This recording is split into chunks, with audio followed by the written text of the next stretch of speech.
대표님. 오늘 되게 귀한 분을 또 모시게 됐습니다. 옹크토크 이렇게 좀 본격적으로 좀 진행해 볼 건데, 대표님을 처음 보는 저희 구독자 대표님들이 계실 것 같아서 자기소개 간단하게 좀 부탁드리겠습니다. 안녕하세요. 옹크트리 구독자님들 반갑습니다. 저는 유튜브 백만장자 앤더슨이라는 채널을 운영하고 있는 유튜버이고요. 사업을 시작하고 3년 정도 마케팅 일을 다양하게 했었습니다. SNS를 키우기도 했었고, 이제 주로 했던 거는 상세 페이지 제작을 대행을 했었어요. 그러다 보니까 자연스럽게 마케팅 쪽을 좀 두루 알게 돼서 쇼핑몰 대표님들을 컨설팅을 했었습니다. 다양한 쇼핑몰들을 컨설팅을 하다가 스마트 스토어를 시작을 하게 됐고, 4달 만에 월 순수익 1,000만 원을 달성을 하게 됐습니다. 그러면은 대표님께서 취급하셨던 카테고리가 건기식 쪽인가요? 건기식은 제가 브랜드 창업을 해서 잘 안 됐었고, 스마트 스토어로 진입을 했을 때는 그냥 중국 사입 제품으로 카테고리에 별로 구애받지 않고 판매를 진행했었습니다. 그러면은 지금은 쇼핑몰 아예 운영을 안 하시는 거죠? 이전에 등록을 해놓은 주력 상품 2개만 유지만 하고 있습니다. 계속 판매가 되고 있어서. 그러면 그때 스마트 스토어 하셨을 때 최고로 월 매출 달성하신 금액은 얼마 정도 되나요? 스마트 스토어 시작하고 4달 차에 월 매출이 4천만 원이 나왔고, 그 이후부터는 관리를 거의 안 했습니다. 스마트 스토어를. 근데 제가 좀 듣기에는 이게 따로 업데이트를 자주 주기적으로 안 해도 뭔가 자동화된 느낌이 강하거든요, 그쪽 카테고리가. 그래서 오늘 그 좀 노하우를 제가 좀 알고 싶어가지고 대표님을 좀 초대하게 되었습니다. 그러면은 스마트 스토어로 판매했던 그 제품은 카테고리가 엄청나게 다양한 건가요, 그러면? 지금 주력 상품이 2개가 있는데, 이 2개를 남기기 전에는 카테고리에 상관없이 다 했었고요. 지금은 생활용품입니다. 그러면은 대표님, 스마트 스토어 하나 안에 여러 가지 카테고리를 판매를 해도 문제가 없다는 말씀이시네요? 제가 해본 경험에 의하면 감점 요소는 없더라고요. 그러니까 제가 그 당시에 정말 아무런 연관이 없는 제품들만 올려놓고 팔았거든요. 그런데 구매율이 떨어지거나 하는 일은 없더라고요. 그래서 제가 느낀 거는 종합몰을 한다고 해서 거기서 감점 요소가 있는 건 아니고, 전문몰을 갔을 때 시너지 효과는 받을 수 있다, 그 정도인 것 같습니다. 그러면요, 다양한 카테고리를 지금 한번 건드려 보셨을 텐데 스마트 스토어에서 나오는 마진율은 보통 몇 퍼센트 정도 되나요? 사실 이게 판매자의 재량이고 상품마다 워낙 다른 거긴 한데, 제 기준을 말씀드리면 저는 항상 원가 기준으로 마진율을 7, 80%로 무조건 잡고 들어갔던 것 같습니다. 이게 이해를 조금 더 하기 쉽게 설명을 드리면은, 10,000원짜리 제품을 우리가 들고 왔어요. 그러면 얼마에 판매를 하시나요? 제 주력 상품은 원가를 10,000원으로 들고 오면 지금 39,500원에 판매를 하고 있습니다. 와, 그러면은 쉽게 설명하면은 한 4배 정도 오는 거고, 그렇게 했을 때 다 빼고 계산을 하면은 마진율이 70% 정도 나온다. 최종 판매가가 마진율 7, 80%인데 네. 결국에 광고비랑 다 빼고 나면 한 3, 40%가 남더라고요. 그러면요, 대표님, 스마트 스토어에서만 판매하셨나요? 아니면 뭐 일반 카테고리이기 때문에 쿠팡이나 G마켓이나 이런 데서도 판매하셨나요? 다른 데도 다 판매를 해봤는데 별로 성과가 없어서 스마트 스토어랑 로켓 배송으로만 판매를 했었습니다. 좀 어떤가요? 쿠팡 하면은 진짜 말이 많잖아요. 뭐 정산 주기라든지 힘들게 하는 고객님들도 많이 있다, 뭐 이런 말들이 많던데 진짜 사실인가요? 고객 관련은 어차피 쿠팡에서 다 해줘서 상관이 없는데, 로켓 배송이 단점이 생각보다 많더라고요. 쿠팡에서 제재가 엄청 많아요. 상세 페이지 심의도 하고, 그러다 보니까 제가 썸네일이랑 상세 페이지를 잘 만들어서 잘 팔렸던 건데, 쿠팡에서 썸네일 다 잘라버리고 상세 페이지도 다 자르더라고요. 그래서 로켓 배송 들어가고 매출이 더 떨어져서 그 이후로는 그냥 건드리지 않았습니다. 알겠습니다. 그러면 의류 카테고리라고 하면은 이제 브랜딩이 되게 중요하다라고 제가 말씀을 많이 드리거든요. 일반 카테고리는 종합물로 막 마구잡이로 팔아도 단점이 많이 없다라고 하셨는데, 확실히 브랜딩으로 해가지고 완전 좀 뾰족하게 가면은 이점이 좀 더 확실히 커지는지 그게 좀 궁금합니다. 저는 그게 그냥 핵심이라고 생각을 합니다. 일반 카테고리를 팔 때도 제가 항상 구독자분들이나 수강생분들한테 말을 하는 게, 일반 카테고리를 파는 분들은 상품이 특별해야 된다고 생각을 하더라고요. 근데 우리가 자본이 몇억 몇십억이 있는 게 아니면 사실 상품 자체에서 차별화를 할 수가 없거든요, 애초에. 그래서 상품을 차별화를 하는 게 셀러가 하는 일이 아니라, 똑같은 상품을 얼마나 더 비싸게 팔 수 있고 얼마나 더 많이 팔 수 있고, 그게 결국에 정답인데, 그게 사실 브랜딩이죠. 그러면요, 대표님, 예를 들어서 제가 A라는 브랜드를 지금 이 시장에 없는데 만들었어요. 근데 그렇게 A라는 브랜드라고 이름을 딱 붙이면은 사실 아무도 모르기 때문에 그 A라는 브랜드의 힘이 되게 약하잖아요. 그래서 이 A라는 브랜드의 힘을 좀 싣기 위한 그런 행동들은 또 어떤 것들이 있을까요? 사실 초보셀러 입장에서 말씀을 드리면, 패키지 잘하고 로고 잘 만들고 썸네일 상세 페이지 잘 만들고, 그 4가지가 전부라고 생각하고, 거기서 이제 고수 단계로 간다, 월 1억 매출이 넘는 단계로 간다 하면 광고를 거기다 얹으면 된다고 생각합니다. 그러면 대표님, 사실 의류 같은 경우는 소싱을 하려고 하면은 동대문에 딱 가면 되거든요. 비교적 소싱할 때 우리가 찾아봐야 될 바운더리가 상대적으로 좀 작다고 생각해요. 일반적인 카테고리보다는. 근데 일반적인 카테고리는 진짜 수많은 상품이 있잖아요. 그 중에서 내가 팔 아이템을 정해야 되는데 정할 때 조금 팁 같은 게 있을까요? 저는 제일 중요하게 말을 하는 게 공장과의 소통이라고 말씀을 드리거든요. 보통 이제 일반 카테고리를 하는 분들은 물론 국산 공장을 컨택할 수 있으면 하면 네. 되는데 국산 공장을 컨택하려면 자본이 조금 있어서 90%는 1688이라는 사이트를 통해서 중국 공장을 통해서 제품을 수입하고 제조를 진행을 합니다. 그러면 대표님, 저 같은 경우는 시작한 지 얼마 안 되신 분들은 어쨌든 데이터를 봐야 된다고 생각을 하거든요. 그래서 상품 수도 어떠한 기준이 있고 검색량도 어떠한 기준이 있어야 된다라고 말씀을 드리고 있는데, 대표님께서 소싱하실 때 중요한 기준으로 생각하는 데이터 3가지를 뽑자면 어떤 게 있을까요? 저는 근데 네. 개인적으로 수치는 별로 큰 의미가 없다고 생각을 하거든요. 그것보다는 셀러의 감으로 생각을 하는 직관이 더 중요하다고 생각을 합니다. 그래서 제가 중요하게 생각하는 3가지는 경쟁자, 네. 키워드, 상품인데요. 첫 번째 경쟁자는 내가 경쟁자를 어떤 점으로 이길 수 있는가에 대해서 스스로 대답이 돼야 된다고 생각을 하고요. 두 번째로는 키워드인데 내가 빈틈을 비집고 들어갈 키워드가 있어야 된다라고 생각을 해요. 뭐 예를 들어서 자동차 거치대, 휴대폰 거치대 이런 걸 판매를 한다고 하면 키워드를 계속 파고 파다 보면 그 카테고리 내에서 분명 뭔가 비어있는 키워드가 있는 곳이 있거든요. 그 키워드를 내가 잡을 수가 있으면 어찌됐든 안정적으로 메인 키워드 1페이지까지 그 키워드가 이제 견인 역할을 해줄 수가 있어요. 그래서 보수셀러분들이 정말 중요하게 생각을 하더라고요. 대표님, 비어있다라는 게 어떤 네. 건가요? 비어있다? 다양한 사례가 있을 수가 있는데 갑자기 유행이 떴다든지 요새 뭐 바라클라바? 근데 갑자기 뭐 존재하지는 않지만 패딩 바라클라바를 어떤 연예인이 끼고 나왔다. 그러면 패딩 바라클라바가 검색량이 확 뛰는데 그거를 판매하고 있는 사람은 없다는 거죠. 그러면 우리가 그걸 들고 와서 패딩 바라클라바로 판매를 하면 처음에는 패딩 바라클라바라는 키워드로 판매가 다 되긴 하지만 나중에 우리가 리뷰랑 구매 건수가 쌓이면 바라클라바라는 키워드 자체에서도 우리가 1페이지 최상단까지 올라갈 수 있거든요. 그러고 나서 이제 마지막 3번째가 상품이었어요, 대표님. 상품은 뭔가요? 상품은 이제 기존 상품이랑 비교했을 때 차별점이 있는가인데 많은 분들이 이렇게 말하는 착각을 하는 게 진짜 뭔가 혁신적으로 다르다 이런 거를 생각하시는데 그게 아니라 조금만 다르면 돼요. 뭐 예를 들어서 기존에는 밝은 컬러 톤의 제품만 있었으면 우리는 살짝 좀 어둡게 간다든지 그런 식으로 경쟁자보다 조금 다른 점이 있는 상품을 고르는 게 중요한 것 같습니다. 다음 질문이요, 대표님. 소싱을 하실 때 이거는 저도 좀 되게 개인적으로 궁금한데 퀄리티 vs 가격이라고 하면은 대표님은 둘 중에 어떤 걸 선택하시나요? 저는 상품 퀄리티를 할 것 같습니다. 물론 상황에 따라 고려를 해봐야겠지만 최우선 원칙이 무조건 비싸게 판다 하거든요, 저는. 왜냐하면 프리미엄화를 할 수 있는 게 저는 실력이라고 생각을 하고 원가 싸움으로 가버리면 사업주가 영업이익을 남기긴 힘든데 내가 만약에 가격을 높일 수 있는 방법이 있다 그러면 사실 영업이익이 폭발적으로 올라가거든요. 그래서 제가 항상 수강생 분들한테 예시를 들어드리는 게 포르쉐가 작년에 기업 상장을 했어요. 근데 현대차가 포르쉐보다 연매출이 한 5배 정도는 크거든요. 근데 포르쉐의 시가총액이 현대차보다 2~3배는 더 높아요. 그게 왜냐하면 영업이익률이 압도적으로 다르거든요. 그래서 우리가 쇼핑몰을 하더라도 무조건 그 키워드 내에서는 가장 비싸게 팔 수가 있어야 된다. 자, 그러고 나서 다음 질문이요, 대표님. 대표님께서 생각하시기에 상세 페이지에 무조건 들어가야 되는 3가지를 꼽자면 좀 어떤 게 있을까요? 일반 카테고리 기준으로 말씀을 드리면 첫 번째로는 차별성이 있어야 되고요. 두 번째로는 혜택이 있어야 됩니다. 또 한 가지를 말씀을 드리려고 하면 저는 정보 제공이라고 말씀을 드리거든요. 하나씩 조금 설명을 드리면 일단은 우리가 오픈마켓에서 판매를 하잖아요. 그래서 이게 우리가 페이스북에 광고를 돌려서 유입을 시키는 게 아니라 텀블러 이렇게 검색하고 텀블러를 살 사람이 오는 거기 때문에 어차피 내 스토어에 텀블러를 보고 있는 사람은 경쟁사의 상세 페이지를 다 띄워놓고 있어요. 그러니까 내 상세 페이지에서 설득해야 될 제일 중요한 거는 제가 아니라 나를 골라야 돼. 그 부분이 상세 페이지에 가장 중점적으로 담겨져 있어야 되고, 그리고 두 번째로는 이제 어떤 제품이나 서비스를 판매를 하든 혜택을 잘 보여줄 수가 있어야 되거든요. 고온 텀블러를 판다고 하면 물이 무조건 따뜻해진다, 절대 안 식는다, 이런 거를 담아내야 되는 거고, 그 다음 마지막 정보 제공이 제일 중요한데 사실 정보 제공만 잘해도 온라인 쇼핑몰로 성과를 내기는 쉽거든요. 그게 무슨 말이냐면 대부분 초보 셀러분들이 상세 페이지를 만든 걸 보면 무슨 말인지를 모르겠어요. 제품을 어떻게 쓰는지 감이 안 와요. 그래서 상세 페이지 만들 때 제일 중요한 거는 10초만 쓱 내려서 봐도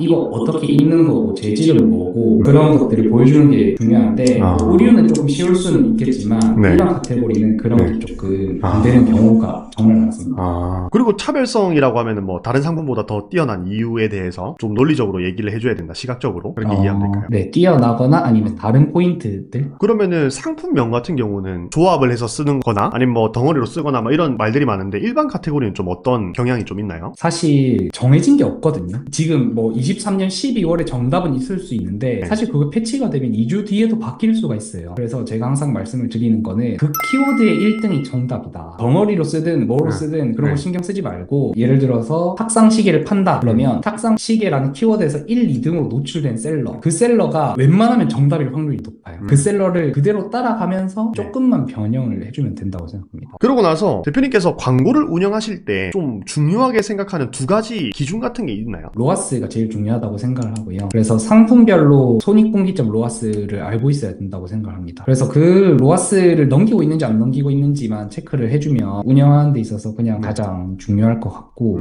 그럼 대표님 앞으로 2024년 대표님의 목표가 좀 궁금합니다. 저는 네. 이제 앞으로는 오프라인 대표님처럼 네. 오프라인 강의에 이제 좀 집중을 할 생각이고 이게 이제 구독자분들한테 좀 도움이 될 수 있을 것 같은데 제가 온라인으로 교육만 하다가 오프라인으로 전환을 하게 된 계기가 사실은 아무리 강의 내용이 좋아도 수강생분들이 실행을 안 하더라고요.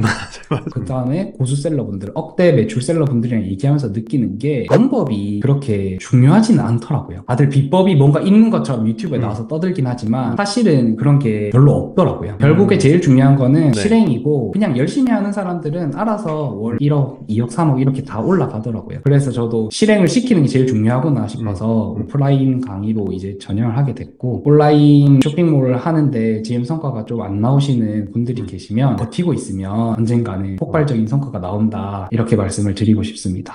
알겠습니다. 대표님 그러면 오늘 이렇게 참석해 주셔서 감사합니다. 감사합니다. 네, 불러주셔서 감사합니다. 네.